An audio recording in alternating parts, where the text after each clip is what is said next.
everyone. I am bringing you this very special guest today because she is wonderful. I've had the pleasure of getting to know her in a group coaching program that I am in, and I just think I need to share her with the world. So she is the founder of Purple Penguin Fitness, an online fitness club and community where busy moms or busy women get training in overall mood, health, happiness. You really help support all of those kind of aspects to living a healthier life. She's also the author of the book Fitness Fundamentals that help real women lose weight, have more energy, and feel good in their own skin. Everybody, welcome Jen Vasquez. Oh my gosh, Jen! Yay! Yeah, that was the greatest introduction ever. That was so fun. Thank you. I'm excited to be here. I'm not a very fit person. So when I went and started researching some of your stuff, I was like, oh my gosh, she actually makes this seem like it's something that it's doable. Thank you. That's a huge compliment. That's exactly what I want to do. Yeah. So start off and tell us a little bit more about how you kind of got into, being a fitness coach and where you sort of developed this fundamentals that you base your business on. Yeah, that's a really long story that I will stick to the highlights. Honestly, I was overweight as a kid. I call myself a gym class misfit. I'm not somebody who's been super fit, and this was like the natural path. This is actually very strange. Sorry, my dog is moving. That's okay. Yeah, so it came about initially as a desire to lose weight. Right? Like when you're overweight, you have to work out, or that's what we do, right? We diet, we exercise, we diet, we exercise, we diet, we exercise. So I had tried so many things over the years, drastic, ridiculous things. But something happened in my 30s where I just was tired of playing games and just wanted to feel better. Yeah. So I started doing things that made me feel better. Imagine that. And I fell in love with it. I just kind of became obsessed with it, and I wanted to learn more, and I wanted to do it better. And so I started racking up certifications and studying this professionally just for myself at first. Yeah. I want to know how to do it so I can do it. And then it became something that I started sharing with others. And we're going to talk about my career change at some point. Maybe we should just do it now. I was in the process of a career change anyway. Well, tell us what you were doing before, because it's not like you came from a background of health and wellness. You haven't always been like an aerobics instructor or that kind of thing. So tell us how you made that shift. In fact, when I was younger and I joined gyms, I was the one hiding in the back, right? Yeah. I'm not a front row diva or a gym rat by any stretch of the imagination. I was a hairstylist, and I had decided at early 30s, I realized I can't do this another 30 something years. Yeah. I needed a change. I wanted a change. I was kind of over it. It was something I had done since I was 18. So I had gone back to school for psychology, thinking I was going to go into mental health. But during those years when I was in school is when I was losing my own weight and learning fitness and kind of trying to juggle all of the things, still doing hair, going back to school, studying fitness, and I'm a mom, by the way. Let's talk about that. So it just kind of became a progression. By the time I graduated, I decided I didn't really want to pursue that any further. I didn't want to go to grad school anymore because I could help people with their mental health here. Yeah. With what I had just learned for myself over the last several years. So that's kind of a short-ish version of how it all evolved. And I just decided to go all into fitness. I love it. That's awesome. And you continue the journey. If you don't mind, talk a little bit about, you still have some continuous health struggles that you're dealing with. So talk to us a little bit about what that is. Yeah, I do. Which I'm only brave enough to talk about it recently. I've been kind of avoiding it the last couple of years because when I published that book that you mentioned earlier, it have energy and feel great. Yeah. And the last couple of years I've been feeling less than great. But I have an autoimmune disease, or possibly multiple. We don't know. I don't have an official diagnosis at the moment. But basically, I struggle with energy and weight gain and brain fog and achy joints and stuff that make it hard to be like, rah, rah, rah, I'm super fit, because I'm not feeling as fabulous as I had been 4, 5, 6 years ago. So it is a constant struggle. And I think for most people, whether you have autoimmune or not, especially women, if you struggle with your weight, you kind of are always going to struggle with your weight. Even if you get a grip on it, it's still going to be a thing that you have to deal with. Yeah. Yeah. Well, you know what I think is super important is there's so many fitness coaches that are out there that are saying if you have that autoimmune disease or any kind of issue, it'll get better if you just exercise more, if you just eat better. So, and I think a lot of, women, like you were just saying, there's always something that they're struggling with, whether it is an autoimmune disease or whether it's weight loss, or maybe it's something, hormonal or just something that they've got that isn't always in their control. You always have to be making that adjustment. So even somebody who's as fit as you and pays attention, sometimes things pop up and therefore you have to adjust. It's kind of like in business. There's these waves of business. You go like this, and then sometimes you hit a new level and you've got new things you have to deal with. Right. Good point. So I think that's super important that you're sharing your journey, that you still have struggles, and there isn't this magic green shake you could make every morning that's going to make everything go away, right? Yeah. Initially, I have to say I drank some of that Kool-Aid early on. Like, I think everybody does. This is the thing, because it worked for me, right? Yeah. Like certain things worked then. They don't work now. Yeah. I've had to adapt and change again because of hormones and energy and stress and life. Yeah. I can't kill it for 90 minutes in the gym anymore. I will need to sleep for 2 days if I do that now. I just can't. I don't have the energy for that right now. Yeah.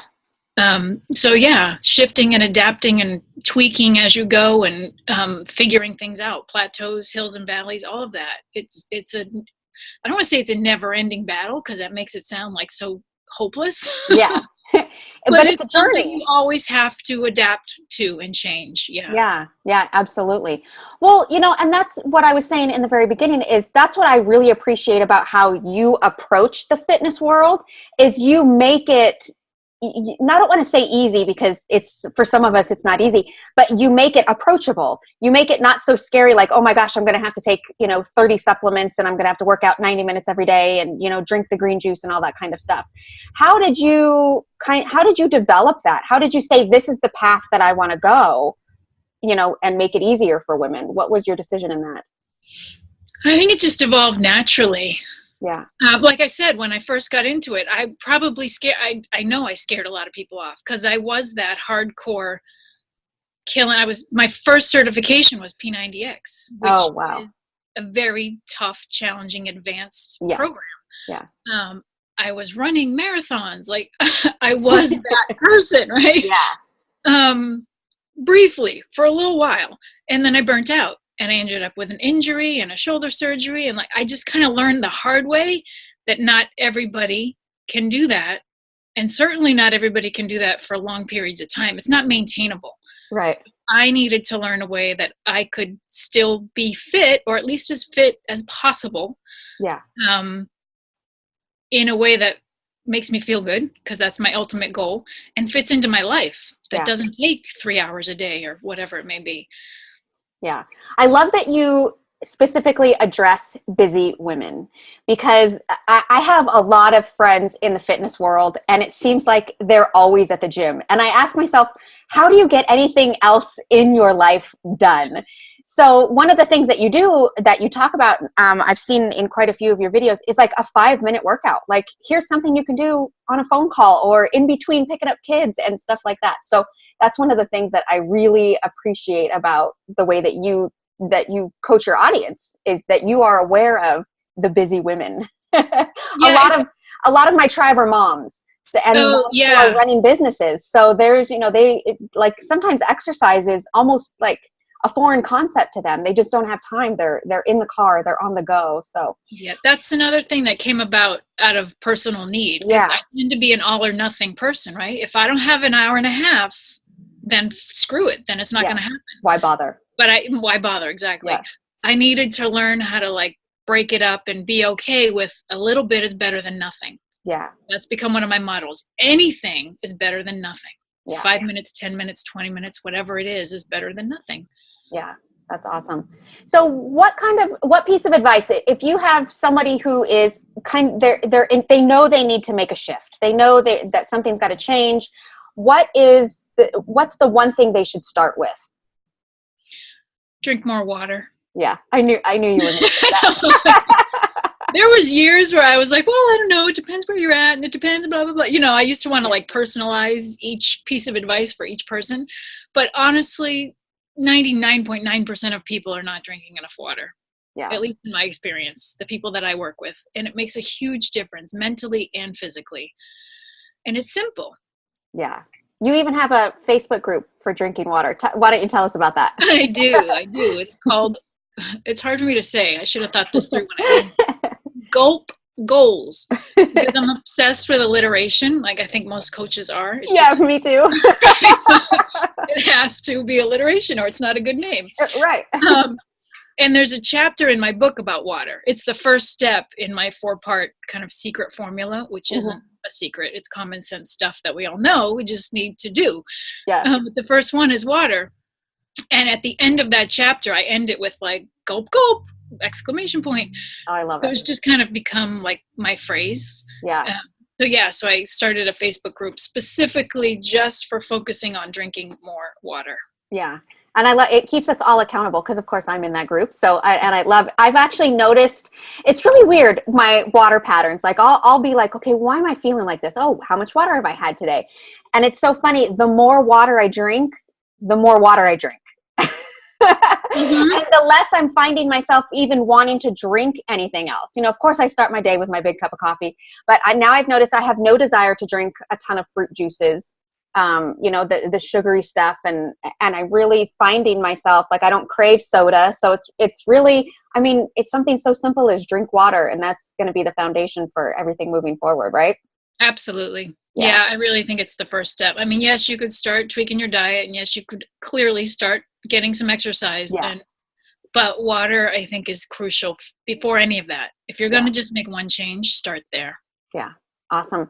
Well, because I do have a big audience of moms in business, tell us a little bit about how you were doing the infamous juggle of being a mom and, you know, making a career change, and how did you deal with all of that?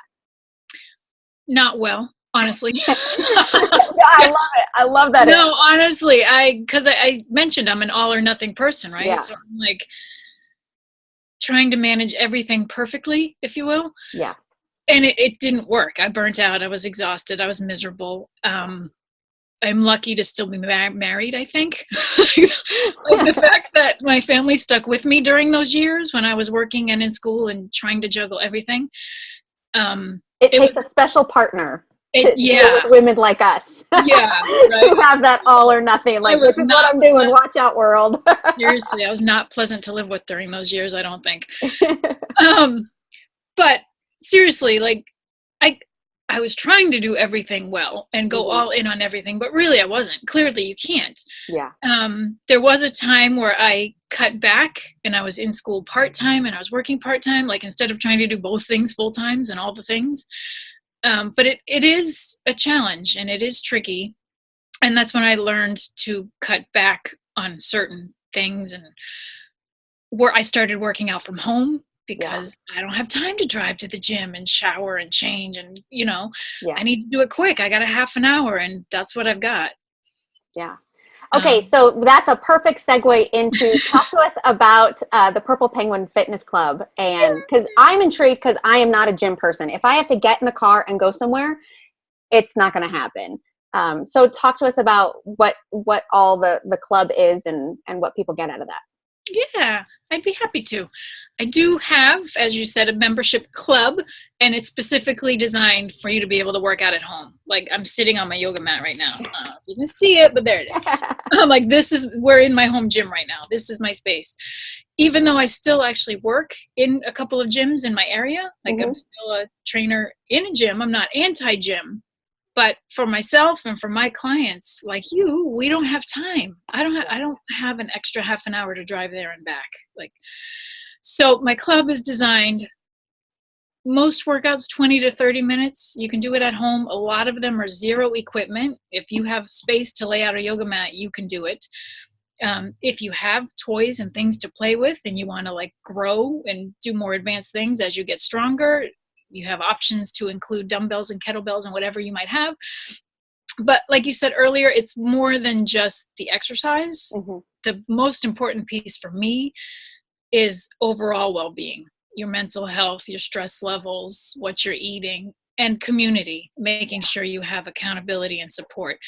So it's a hybrid, I call it, of like a on-demand, pick your workout, press play, do it whenever you want kind of thing. Yeah. And the live interaction and direct access to a trainer. So best of both worlds, in my opinion. Yeah, that's great. That's probably one of the reasons why I fail home exercise programs. Because I started off trying to do Insanity. I've tried that one. And about 5 days into it, I was like, nobody knows if I'm actually doing this or not. So I was like, man, I'm going to sit down on the couch. I'll catch up later. And because there was no, like you said, there was no accountability. There was nobody knew if I was doing it except for, I felt better, but there was nobody to be like, yeah, let's do this. So that's what I think the community is super important when you're going through a program like this. Yeah, accountability is the biggest piece. It's the reason I have a job, honestly. Yeah. Like, because you could go to YouTube and find a workout video. But will you actually do it? Maybe not. But you're not the only one. Those home programs have a 90% failure rate. Like only 10% of people that purchase them actually do them. Yeah.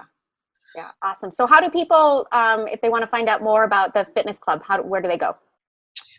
The fitness club, you could go to ppfclub.com, like Purple Penguin Fitness, PPF, and that'll bring you directly to the page just about the club. But for all things Purple Penguin, wait, you need to see her because she's so cute. I love For all things Polly the Purple Penguin, you can just go directly to purplepenguinfitness.com. Awesome. And people can purchase your book from there as well? As well, yes. There's a tab on the page that says book. It's pretty easy to find. Awesome. And I'll include a link to everything in the comments below the video, so everybody will be able to click on there. Tell us, how much is Purple Penguin Fitness Club monthly membership program? That's a mouthful. It is, right? I know. Just call it the Fit-to-Mentals Club. Yes, Fit-to-Mentals Club. It depends when you're watching this video. At the moment, there's a founding member rate, like special offer. It's only $20 a month. Oh, geez. That's cheaper than Starbucks. It's kind of ridiculous. But part of my whole mission is to make fitness accessible, right? Yeah. So by removing your time constraints and your intimidation factor and the money, you're like, no more excuses. It's kind of the point. The rate will be going up, but at the moment it's $20. It'll always be affordable. Yeah. Awesome. Love it. So if you're watching this video and it's $20, jump on it. Jump on it anyways, just because it's a great club. I've been kind of poking around in there and looking at some of the videos, and I'm like, I could do this. What's stopping me? Perfect. That's my all right, point. Jen, one last piece of advice. If you had to give one top tip for somebody who's interested in working out or getting a new exercise regime besides drinking water, what would you tell them? Just start moving. Yeah. I love Don't that. overthink it. Don't make it complicated. You don't have to do the latest and greatest fancy program. Just move.